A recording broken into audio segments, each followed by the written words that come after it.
The morning sun blazed across the concrete firing ranges of Marine Corps Scout Sniper School at Quantico as 18 elite Marines lined up in perfect formation, each one representing years of combat experience and deadly precision, their weathered faces telling stories of confirmed kills in multiple theaters of operation.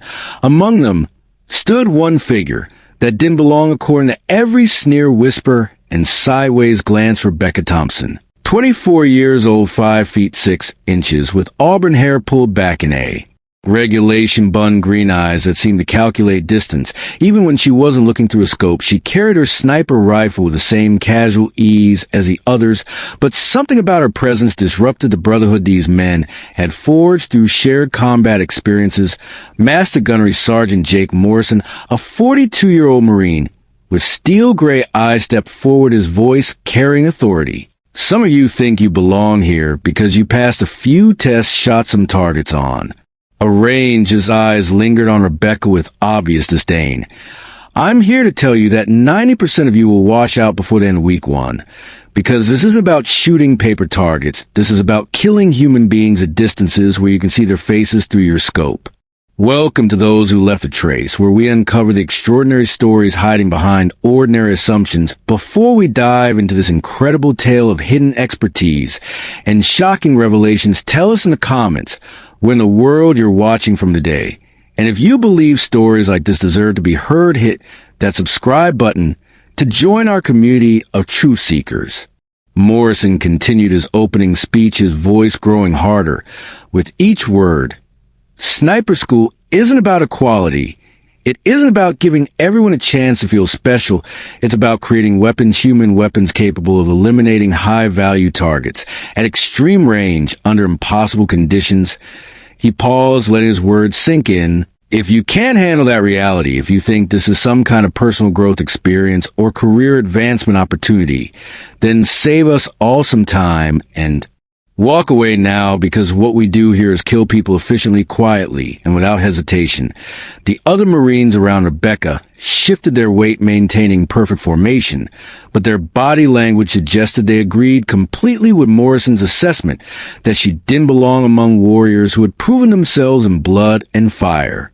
Staff Sergeant Carlos Rivera, a compact 29-year-old with dark hair and scars on his hands from an IED explosion in Syria, looked sideways at Rebecca, his expression suggesting she was already taking up space meant for a real Marine, while Sergeant First Class Mike Sullivan, a tall, rangy 31-year-old from Boston, with pale blue eyes that had seen too much death in too many countries, crossed his arms and waited for the inevitable moment when the woman would realize she was in over her head completely, unaware that they were about to witness something that would shatter every assumption they had made about the quiet Marine who had said nothing during preliminary briefings, answered questions with minimal responses, and avoided the casual banter that usually marked the beginning of intensive training programs.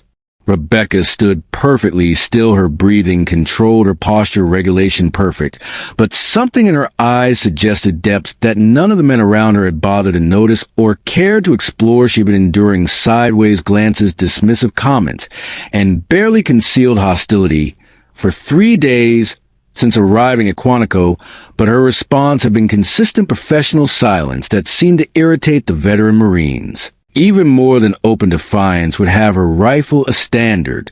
Issue M40A6 sniper system looked identical to everyone else's except for tiny marks scratched into the wooden stock near the trigger guard marks, so small and deliberately inconspicuous that no one had noticed them yet, marks that would soon change everything about how these elite Marines viewed the quiet woman they had dismissed as a diversity experiment.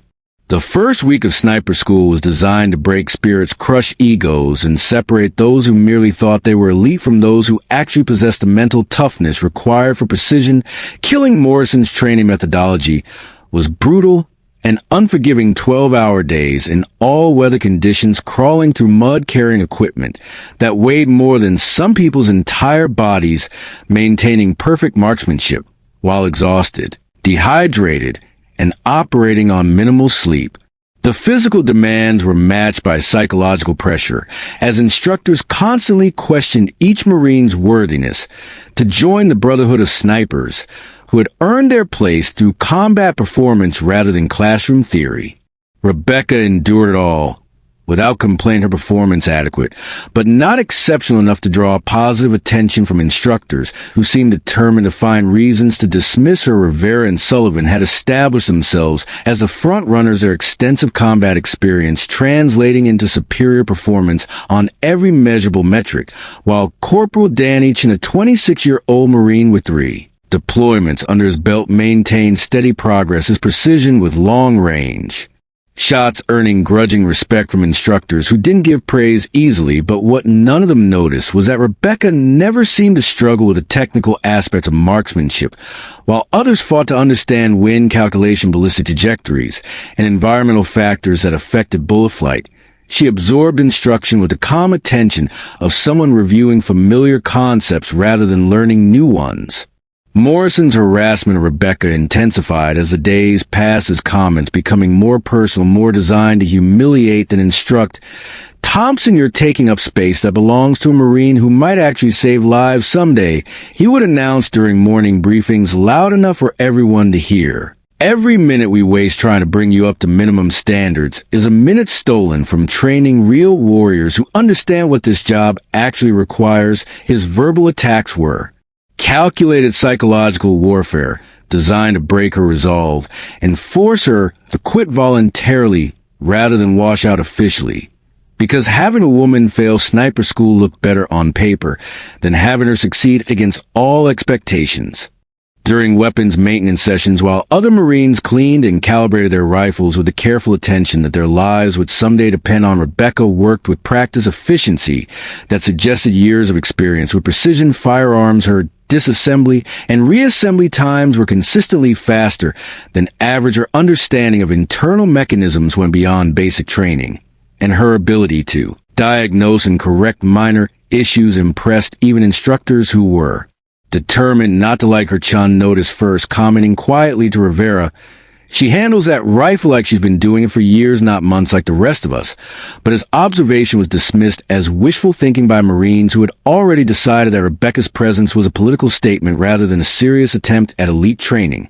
The breakthrough moment came during Week 3's extreme range shooting exercise designed to test the limits of human marksmanship capability. Targets were positioned at distances approaching the theoretical maximum effective range of their weapon systems. Environmental conditions were deliberately challenging, with variable winds, temperature fluctuations, and atmospheric pressure changes that would challenge even experienced snipers. Morrison stood behind the firing line, his arms crossed as he watched each Marine attempt shots that pushed their skills to the breaking point, his commentary becoming increasingly hostile as he anticipated Rebecca's inevitable failure at a challenge that would finally prove his point about women in combat roles. Rivera shot first, his rounds grouping respectably at 1,800 meters, but missing precision marks that separated good shooting from exceptional marksmanship. His technique was solid professional, but the environmental factors proved too challenging for consistent accuracy. Sullivan followed with similar results, his extensive combat experience evident in his breathing control and body positioning, but his final grouping spread wider than acceptable standards despite years of practice and multiple deployments. Chen's attempt showed promise, his natural talent evident in smooth trigger control, but the extreme range and variable conditions pushed his capabilities beyond current skill levels. When Rebecca's turn came, Morrison's commentary became openly hostile and deliberately humiliating. "Let's see what our diversity hire can accomplish when facing real challenges," he announced loud enough for everyone to hear, his voice dripping with sarcasm. "Maybe this will finally convince her that some jobs require more than good intentions and political correctness to master successfully." The other Marines watched with expressions ranging from curious to skeptical, none expecting the quiet woman who had been struggling with basic exercises all week to exceed their own performances at the most challenging test they had faced. Rebecca approached the firing line with the same calm demeanor she had maintained throughout 3 weeks of constant harassment. Her setup routine was methodical, but strangely efficient, as if she were following procedures ingrained through extensive repetition rather than recent training. Her breathing patterns settled into a rhythm that suggested automatic responses developed through years of practice, her body positioning optimized for Stability in ways that textbooks described, but most Marines took months to master naturally. Her rifle handling showed subtle signs of expertise that went unnoticed by observers who had already decided she was out of her depth. What happened next silenced every voice on the firing range and challenged every assumption the elite Marines had made about the quiet woman they had dismissed as unqualified. Rebecca's first shot struck dead center at 1850 meters, creating a perfect hit that defied the environmental conditions that had challenged every previous shooter. Her second shot touched the first, creating a cluster so tight that spotters had to use magnification to confirm separate bullet holes. Her third shot expanded the group by mere millimeters, maintaining precision that even instructors found difficult to achieve under controlled conditions. Her fourth shot tightened the grouping, further demonstrating consistency that belonged in record books rather than training exercises. Her fifth shot created a cluster so perfect that Morrison found himself staring through his spotting scope in complete disbelief.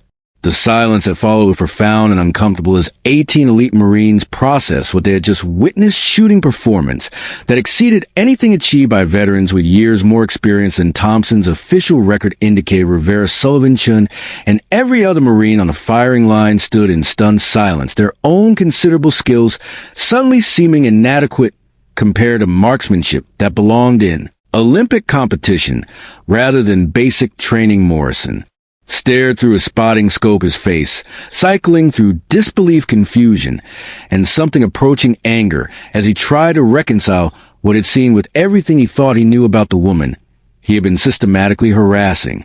"Impossible," Morrison muttered as he rechecked his measurements multiple times. "Nobody shoots like that on a training range under these conditions, especially not someone with Thompson's background." He looked at Rebecca with suspicion that bordered on accusation.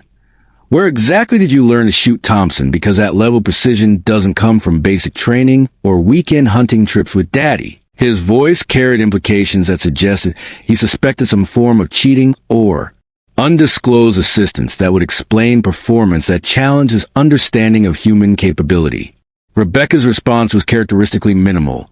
"My father taught me, sir," but something in her tone suggested there was much more to the story than a simple family shooting tradition. Morrison's eyes narrowed as he studied her with professional interest that had replaced his earlier dismissive attitude.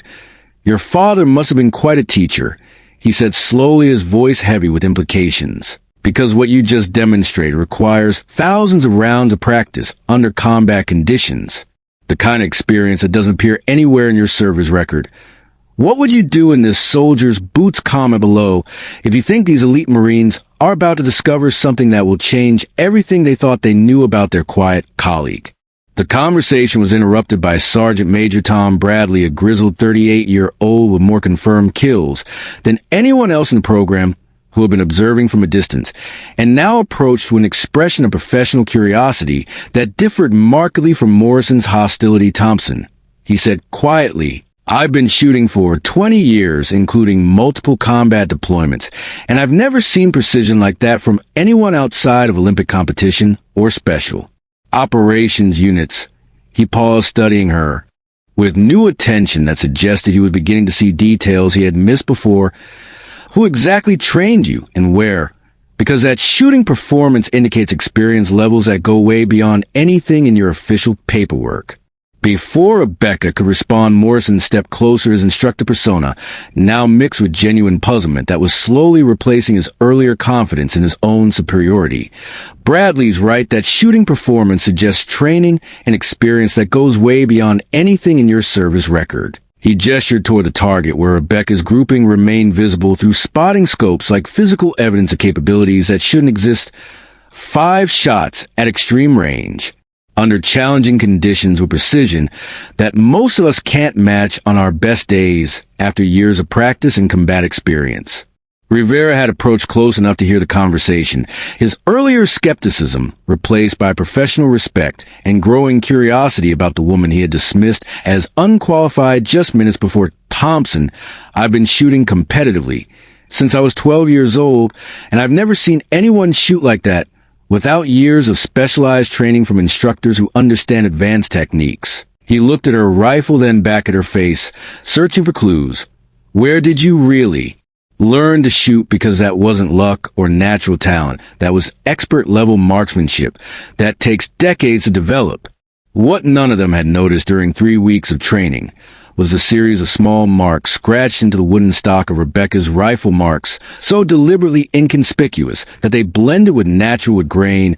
Unless examined closely under specific lighting conditions, Chun was the first to spot them as Rebecca cleaned her weapon during the post-exercise equipment maintenance period, his young eyes catching details that older Marines had missed. Thompson, he said, pointing to the marks with growing excitement. What are those scratches on your stock? They look like they were put there deliberately. Rebecca's hand moved instinctively to cover the marks, but it was too late. Chin had already drawn attention to them, and now other Marines were leaning in to see what had discovered their curiosity, overcoming professional distance they had maintained throughout 3 weeks of training. Morrison pushed through the group, his instructor authority reasserting itself as he demanded to examine Rebecca's rifle. "Let me see that weapon, Thompson," he commanded, his voice carrying official weight that couldn't be ignored or deflected. As Morrison took the rifle and examined the stock markings more closely, his expression changed from curiosity to shock, then to something approaching awe. The small scratches weren't random damage or decoration. They were tally marks carefully carved and deliberately placed, each one representing something significant enough to permanently mark a precision weapon system. "Thompson." Morrison's voice had lost its hostile edge, replaced by something approaching reverence. "What exactly are these marks? Because they look like the kind of record-keeping that snipers use to track confirmed eliminations."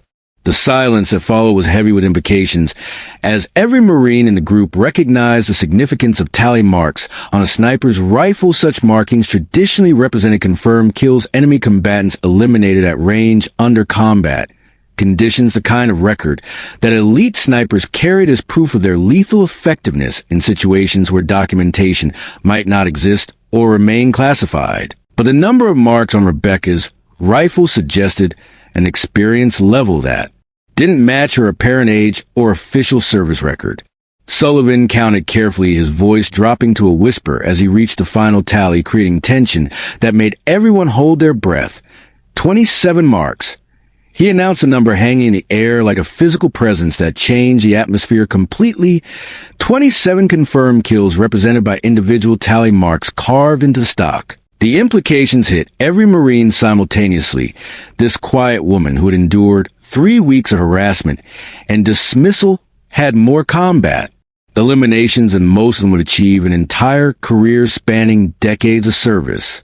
Morrison's hands trembled slightly as he held a rifle, his 30 years of Marine Corps experience suddenly feeling inadequate compared to evidence of operational success that few snipers ever achieved even after multiple combat deployments. "Thompson," he said slowly, his voice filled with respect that hadn't been present in any previous interaction. "These marks represent confirmed enemy kills, don't they?" His question was rhetorical, the meaning of sniper tally marks being universal among Marines who understood the deadly serious nature of their profession. Rebecca nodded once, her quiet demeanor unchanged by the revelation that had stunned every instructor and student present. "Yes, sir, 27 confirmed eliminations over 18 months of deployment in classified operations." Her matter-of-fact tone suggested that discussing lethal statistics was as natural as reporting equipment inventory numbers. The casual way she referenced taking human lives, revealing a level of combat experience that belonged to special operations rather than regular Marine infantry units. "Do you think Master Gunnery Sergeant Morrison is about to eat every word he said about this quiet Marine? Smash that like button if you're ready to see Rebecca rewrite everything they thought they knew about women in combat." The revelation of Rebecca's tally marks created a silence so profound that the normal sounds of the training facility seemed magnified in ways that made everyone acutely aware of their surroundings, equipment being moved, distant rifle fire from other ranges, and the mechanical hum of ventilation systems all became noticeable as background noise that had been ignored during the intense focus of training. Morrison continued to stare at the rifle in his hands, as if the weapon itself might provide answers to questions that challenged everything he thought he knew about the quiet Marine he had been systematically harassing for 3 weeks. Sergeant Major Bradley was the first to break the silence, his voice carrying a respect that hadn't been present in any previous interaction with Rebecca throughout the entire training program. Thompson, 27 confirmed kills in 18 months, represents operational tempo and effectiveness that places you among the top tier of combat snipers in the entire Marine Corps. He paused, letting the implications sink in while studying her face for any sign of the pride that such accomplishments usually generated. That level of success typically requires years of experience and deployment to the most active combat zones where enemy contact is guaranteed and survival depends on superior skill. Rivera stepped closer, his earlier dismissive attitude completely transformed by evidence that couldn't be argued with or explained away through normal reasoning. Thompson, we're exactly where you deployed, because those numbers suggest constant engagement with enemy forces over an extended period of time. His professional curiosity was genuine, the kind of respect one warrior shows another when recognizing superior capability that has been proven under most demanding conditions. What unit were you attached to and what type of operations were you conducting? Rebecca's response revealed information that sent another shock wave through the assembled Marines who were still processing the implications of her confirmed kill count, force reconnaissance Yemen operations, classified mission parameters, 18 months, continuous deployment with Marine Special Operations Command. Her words were delivered with the same calm tone she had maintained throughout 3 weeks of harassment, but their content redefined everything about her presence at sniper school. These weren't the credentials of a Marine seeking basic training, but of an operator with experience that exceeded most of their instructors. Morrison looked up from the rifle, his face showing emotions ranging from embarrassment to genuine admiration as he began to understand the magnitude of his misjudgment. Force recon Yemen operations, he repeated slowly, his voice heavy with implications. That deployment represented some of the most challenging counter-terrorism work our Marines have undertaken in recent years. He met Rebecca's eyes directly for the first time with something approaching professional respect. 27 confirmed. Elimination suggests you were primary sniper for operations that most Marines never even hear about. Sullivan's understanding of military hierarchy and operational classifications made him realize the broader implications of what they were learning. Thompson, if you were force recon primary sniper in Yemen, with that level of operational success, why are you here at basic sniper school? His question voiced what everyone was thinking. Your combat record suggests you should be instructing this course, not taking it like some kind of beginner who needs to learn fundamental skills. Chin looked between Rebecca and the instructor's young face, showing confusion about protocol and chain of command that didn't make sense given what they had discovered. I don't understand, he said slowly. If she has more combat experience than most of us combined, why has she been treated like a rookie for 3 weeks? His question highlighted the absurdity of the situation they had all witnessed and participated in without understanding the true dynamics. Bradley consulted a tablet where official records could be accessed, his expression growing more puzzled as he read through information that seemed to contradict what they had just learned. Thompson, Rebecca, a service record shows standard infantry training completion 6 months ago, no specialized schools, no combat deployments, no special qualifications listed anywhere. He looked up from the screen with obvious confusion. But these tally marks and your shooting performance suggest operational experience that should be documented extensively throughout your file. Rebecca's explanation revealed the complexities of military bureaucracy and operational security that most Marines never encountered during standard service. My Yemen deployment was conducted under temporary duty assignment with classified parameters, she said calmly. Official records were deliberately minimized for operational security. Reasons the full documentation remains above standard clearance levels and isn't accessible through normal channels.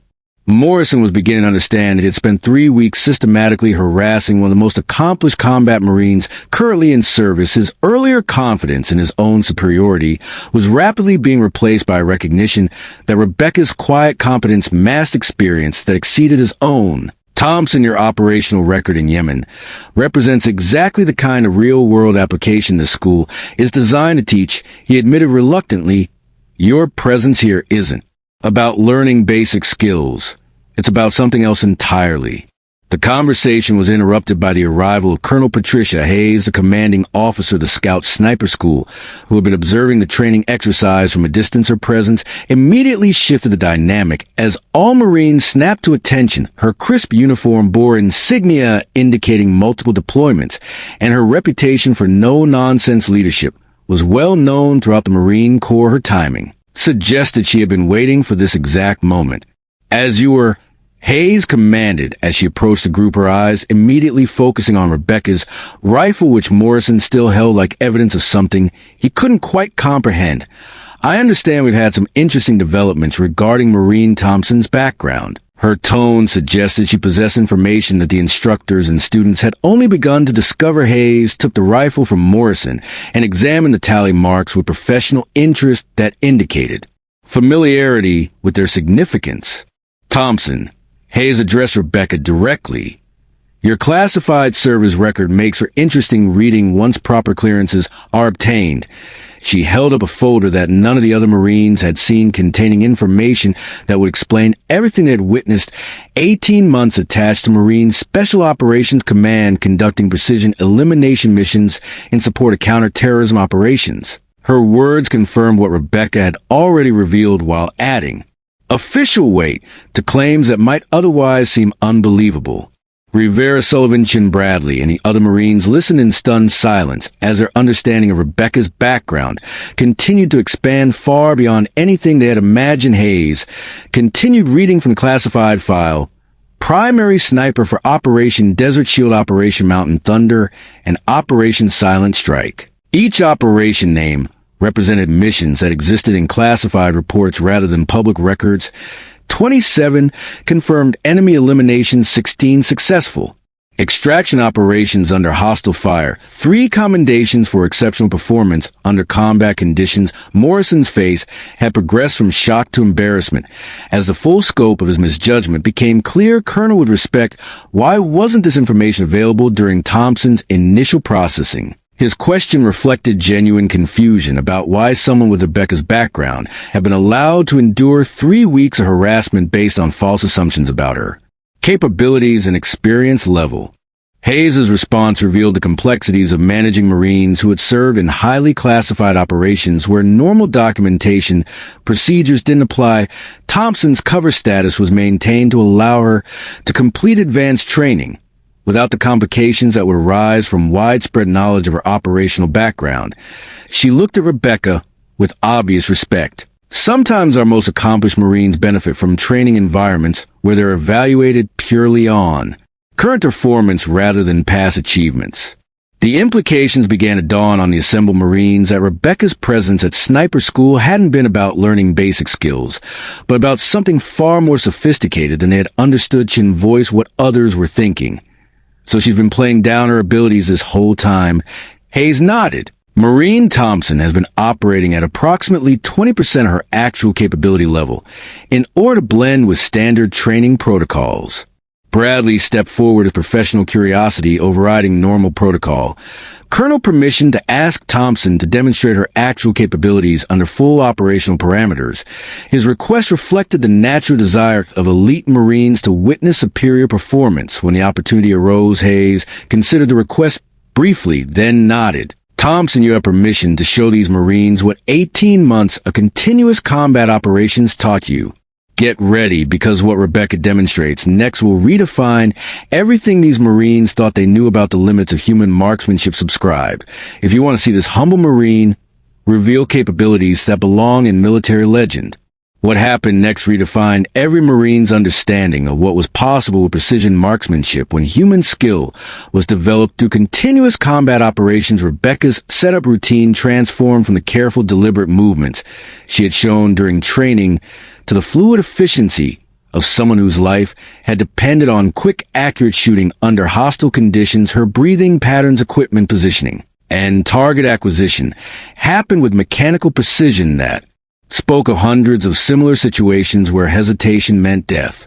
Using the same rifle and ammunition she had been training with for 3 weeks, Rebecca engaged targets at ranges that exceeded normal training parameters by significant margins. Her shooting rhythm increased from the careful, measured pace of training exercises to the rapid, precise fire combat operations where enemy snipers were actively hunting for her position. Each shot found its mark with accuracy that made her earlier impressive performance seemed like casual practice. The sound of bullets striking targets continued for exactly 90 seconds, then stopped as Rebecca safe her weapon and stood. The results were measured and announced by increasingly amazed spotters who confirmed hits at distances and in groupings that challenged the theoretical capabilities of both weapon and shooter. Morrison found himself unable to speak as he processed performance that exceeded anything he had witnessed in 30 years of Marine Corps service, including deployments with some of the most elite snipers in military history. The quiet woman he had been harassing had just demonstrated capabilities that belonged in training manuals rather than real-world applications. Hayes stepped forward to address the assembled Marines, whose expressions ranged from amazement to professional envy. What you just witnessed represents a level of capability that our most elite Marines achieve after extensive combat deployment under the most demanding conditions. She gestured toward Rebecca, who was calmly cleaning her rifle with the same attention to detail she had shown throughout 3 weeks of training. Marine Thompson isn't here to learn basic sniper skills. She's here as an advanced instructor preparing to establish new training protocols. The revelation that Rebecca was actually there in an instructional capacity rather than as a student recontextualized everything that had happened over the previous 3 weeks. Morrison's harassment suddenly seemed not just inappropriate, but professionally embarrassing. His attempts to break her spirit and force her to quit had been directed at someone whose job was to improve the very program he thought he was protecting from unqualified participants. Sullivan looked around at his fellow Marines with new understanding that changed his perspective on everything they had witnessed. She's been evaluating us, he realized, watching how we respond to pressure, how we treat people we think are beneath us, how we handle success and failure. His insight was accurate. Rebecca's quiet observation during 3 weeks of training had provided her with detailed assessments of every Marine's character strengths and weaknesses. Rivera nodded agreement as pieces of the puzzle began fitting together in ways that made perfect sense. That's why she never got frustrated or defensive when Morrison was giving her hell. He said she was doing her job, collecting data on how the program functions under normal operational conditions. His respect for Rebecca's professionalism was evident as he recognized the difficulty of maintaining cover while enduring systematic harassment. Chen's young face showed admiration mixed with embarrassment as he realized his own behavior toward Rebecca had been observed and noted by someone whose opinion would matter in his future career. "Sir, I mean Thompson." He addressed Rebecca directly. "I owe you an apology for every dismissive comment and assumption I made about your capabilities." His honesty was refreshing in an environment where admitting mistakes required courage. Bradley stepped forward with questions that reflected his understanding of advanced military operations. "Thompson, your evaluation of our program over the past 3 weeks, what are your recommendations for improvement?" His request treated Rebecca as a subject matter expert she actually was rather than the struggling student she had appeared to be throughout the training period. Rebecca's response revealed insights that only someone with extensive combat experience could provide, drawing from situations where poor training had meant the difference between mission success and catastrophic failure. The current curriculum focuses heavily on technical marksmanship, but provides insufficient training in rapid target acquisition under stress, she said. Combat situations rarely allow for the careful, deliberate shooting that dominates range training. Her observations were delivered with the same calm professionalism she had maintained throughout her cover assignment. Morrison found himself in the unusual position of receiving professional criticism from someone he had been treating as an inadequate student. "Thompson, what specific changes would you recommend to better prepare Marines for actual combat conditions?" His question was sincere, the embarrassment of his earlier behavior motivating genuine interest in improving training effectiveness for future students.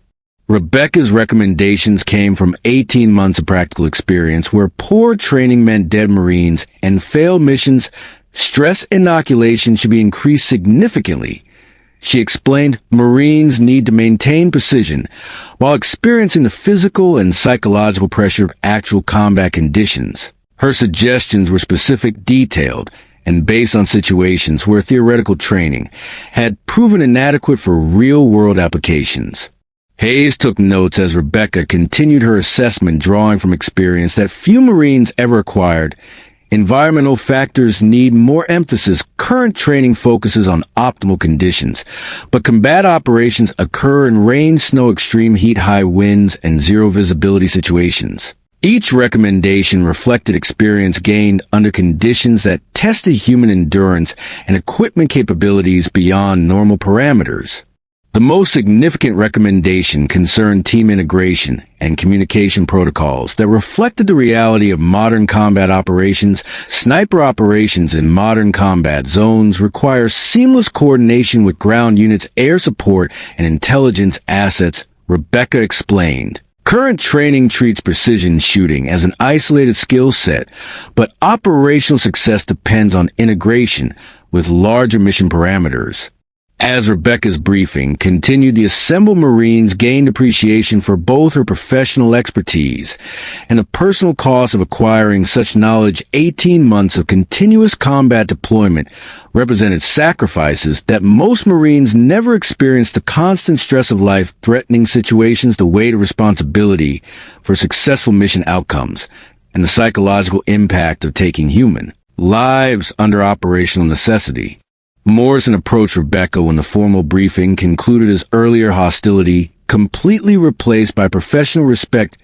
"Thompson, I owe you both an apology and thanks," he said.